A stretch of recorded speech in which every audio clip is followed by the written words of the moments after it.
I like how every major group seems to have a member that deviates from the typical bioplan of the group. For example, you have the head of Ankylosaurus, the tail club of Qianzhousaurus, the long neck of Miragaia. Well, today we have one such unusual example for a Tyrannosaur. This is A-Shu, the long-snouted Qianzhousaurus from PNSO, and not going to lie, I'm quite taken with him. Qianzhousaurus has been affectionately nicknamed Pinocchio Rex, and I think you can see why.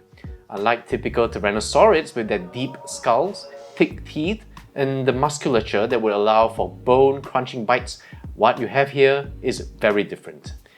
The importance of its discovery is in defining a new group of tyrannosaurids. You see, previously, two species of a tyrannosaur named Alioramus had been found. Both Alioramus remotus and Alioramus altai had very long snouts and thin teeth, but there was doubt as to whether they were indeed distinct species or transient juvenile forms of a more typical tyrannosaurid. Qianzhousaurus is about twice as large as Alioramus and more skeletally mature, for example, having greater fusion in the nasals and closed facial sutures that are known to close only at tyrannosaurid maturity. So this helps define a new clade of longirostrine. I love that word, it's a really good word, I think we should all try to use it at least once. Longirostrine, meaning long-snouted tyrannosaurs, the alioramini. Now, just like T Rex, the point of interest is the head. Alioramins had snouts about 70% the length of the entire skull, compared to 60% in the large tyrannosaurids. The head here somehow doesn't seem to match exactly with the shape of the skull. If you compare it to the picture of the skull, you'll see that the nose seems to be a bit too built up on the rostral end, instead of being more down-sloping and narrow. Now, if one of you Tyrannosaur experts can comment on this, that would be great. However, other features like the lacrimal horn, the postorbital horn, and the nasal rugosities are very nicely captured here. The jaw is articulated, but it is stiff. Now, at first, I got to about here, and I felt that this might pop out if I forced it further. But looking at the photo, I realized that yes, it can open a bit more, and so this very, very gently is what you can get. And that's just as well because the detail within is actually very nice, as you'd expect from PNSO.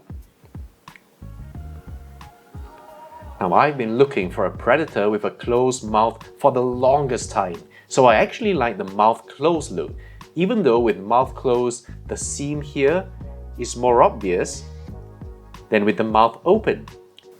Yes, no lips, and the teeth are finely and individually sculpted very nicely and very precisely. Comparing to the product image, I would say that save for a generally darker brown in the head and perhaps losing some subtleties in the area of the mouth, the rest of the animal is very much the same as you see in the image, with differences perhaps due to lighting. The color is really beautiful. Now, I'm happy to see that these black blotches in the face that you can see in the product images are retained here in the actual model. These stripes continue down the body and fading very realistically into the surrounding skin. They even adorn the tiny arms. And you can see here the different variations in color in the neck, segueing into a kind of a pink-orange. And the tail. And you can see that the hands here, especially in the region of the claw, and the feet are very well painted as well.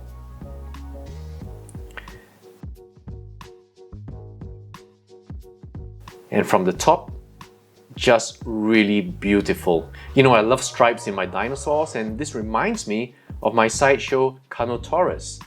In fact, also this old Carnegie Giganotosaurus.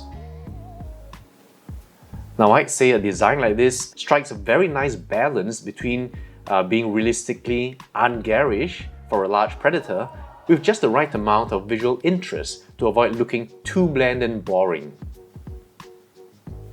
The scalation, as you've no doubt observed by now, is as expected from PNSO, very nicely detailed and defined. So if you see here in the head, the jaw, down the neck, and then the body, and all the way down to the tail. And here on the underside, look how finely detailed that looks. Really, really astounding.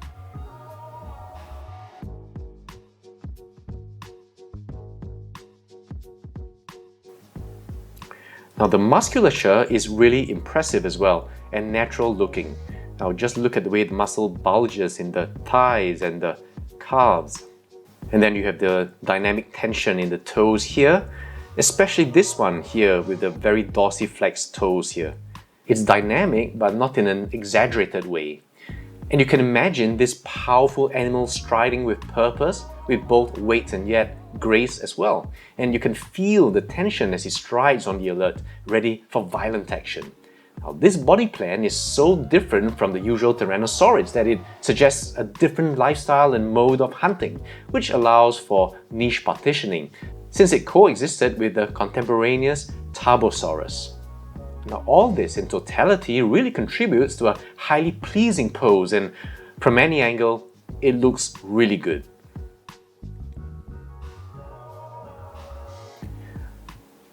Once again, a transparent rod support has been provided, just like it is with the T Rex, and it seems that this would be the norm for all two-legged dinosaurs from PNSO.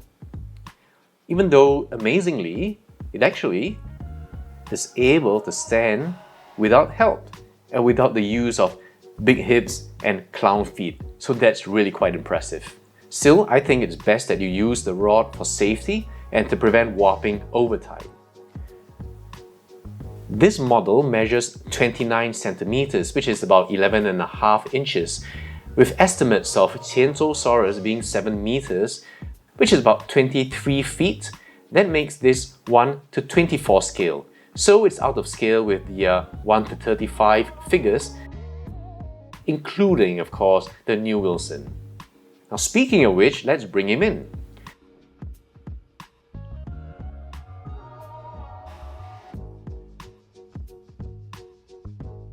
And you can see that even at a larger scale, this Qianzhousaurus is dwarfed by the T Rex.